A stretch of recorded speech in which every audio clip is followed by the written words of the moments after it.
Hi friends, welcome back to Chaitra in one ಲಾಗ್ಗೆ ಎಲ್ರಿಗೂ ಸ್ವಾಗತ. ನನ್ನ ಈ ಮಂಡೇ ಲಾಗ್ ಬಂದುಬಿಟ್ಟು ವೆಲ್ಕಮ್ ಬ್ಯಾಕ್ ಟು ಸ್ಕೂಲ್ ಅಂತ ಹೇಳಿಬಿಟ್ಟು ಮಕ್ಕಳು ಇವತ್ತು ಸ್ಕೂಲಿಗೆ ಹೋದರು. ಮಂಡೇ ಸೊ ಮಗ ಫಸ್ಟ್ ಡೇ ಮಂಡೇ ಸ್ಕೂಲು.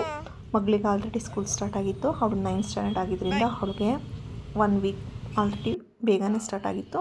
ನಾನು ಈ ಬಾರಿ ಮಗನ ಸ್ಕೂಲ್ನ ಚೇಂಜ್ ಮಾಡಿದ್ದೀನಿ. ಯಾಕೆ ಅಂತ ಅಂದರೆ ಅವನಿಗೆ ಟೈಮ್ಸು ಮತ್ತು ಊಟ ಮಾಡೋದಕ್ಕಾಗಲಿ ಒಂದು ಓದೋದಕ್ಕಾಗಲಿ ತುಂಬಾ ಟೈಮಿಂಗು ಪ್ರಾಬ್ಲಮ್ ಆಗ್ತಾಯಿತ್ತು. ಅವ್ನು ಮೊದಲು ಹೋಗ್ತಿದ್ದ ಸ್ಕೂಲ್ಗೆ ಅವನ ಮನೆಯಿಂದ 10 ಕಿಲೋಮೀಟರ್ಸು ಡಿಸ್ಟೆನ್ಸ್ ಇತ್ತು.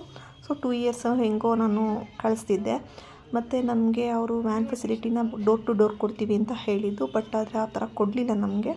ನಾವು ಮೇಯ್ನ್ ರೋಡ್ಗೆ ಪಿಕಪ್ಪು ಡ್ರಾಪ್ ಮಾಡೋದಿತ್ತು. ತುಂಬಾ ರಿಸ್ಕ್ ಆಗ್ತಿತ್ತು. ಹಾಗಾಗಿ ನಮಗೆ ಇದು ಯಾಕೋ ತುಂಬ ಸರಿ ಬರೋದಿಲ್ಲ. ಸೊ ಲಾಂಗ್ ಟರ್ಮ್ ಓದೋದು ಬೇಕಾಗಿರೋದ್ರಿಂದ 10th ನಮಗೆ ಒಂದೇ ಸ್ಕೂಲ್ ಬೇಕಾಗಿತ್ತು. ಸೊ ಹಾಗಾಗಿ ಇವನ ವಿಷಯದಲ್ಲಿ ನನಗೆ ತುಂಬ ಸ್ಕೂಲು ಸೆಲೆಕ್ಷನ್ ಮಾಡೋದಾಗಲಿ ತುಂಬಾ ಕಷ್ಟ ಆಯಿತು.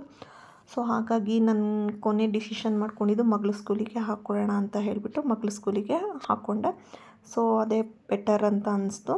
ಮಗಳ ಸ್ಕೂಲು ನಮ್ಮ ಮನೆಯಿಂದ ಒಂದು 3 ಕಿಲೋಮೀಟರ್ಸು ವಾಕಬಲ್ ಡಿಸ್ಟೆನ್ಸ್ ಇದೆ. ಸೊ ಹಾಗಾಗಿ ನಾನು ಅಲ್ಲಿಗೆ ಹಾಕ್ಕೊಂಡೆ. ಸೊ ಮನೆಗೆ ಬಂದಿದ್ದು ತುಂಬಾ ಮನೆ ಗಲೀಜಾಗಿತ್ತು. ಎಲ್ಲ ಕ್ಲೀನ್ ಮಾಡಿ ಮಕ್ಕಳಿಗೆ ಮಾರ್ನಿಂಗ್ ಬ್ರೇಕ್ಫಾಸ್ಟ್ಗೆ ಅಂತ ಹೇಳಿಬಿಟ್ಟು ಇಡ್ಲಿ ಮತ್ತು ಸಾಂಬಾರು ಮಾಡಿದ್ದೆ.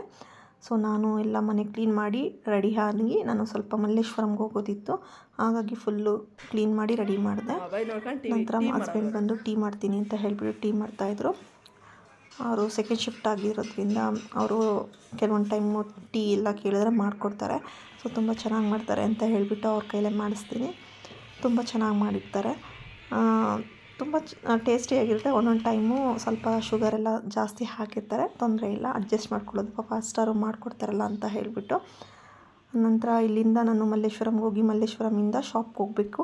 ಶಾಪ್ಗೆ ಹೋಗಿ ನಂತರ ಈವ್ನಿಂಗು ನಾನು ಅಜ್ಜಿ ಊರಿಗೆ ಹೋಗೋದಿದೆ. ನಾನು ನೆಕ್ಸ್ಟ್ ವ್ಲಾಗಲ್ಲಿ ನನ್ನ ಅಜ್ಜಿ ಊರಿಗೆ ಹೋಗಿ ಯಾವ ರೀತಿ ಹಬ್ಬ ಎಲ್ಲ ಮಾಡ್ತಾರೆ ಅಜ್ಜಿ ಊರಲ್ಲಿ ಅಂತ ಹೇಳಿಬಿಟ್ಟು ನಾನು ನೆಕ್ಸ್ಟ್ ವ್ಲಾಗಲ್ಲಿ ನೋಡ್ಬೋದು ನೀವು.